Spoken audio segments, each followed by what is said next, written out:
In this video, I will show you how to create a simple crosshair. First, I will use a texture for the crosshair, and for that, I downloaded Kenny's crosshair pack and selected one. If you want to use it as well, you can check out the page. I will leave the link in the description. I have uploaded the selected crosshair texture to my project. Now, let's add a canvas layer to the scene. Then, I add a control, rename it, and select full rect.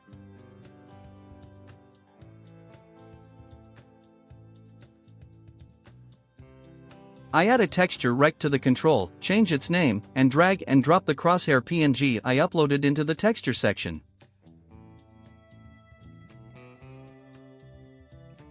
I set the custom minimum size to 64 by 64, center it, and save.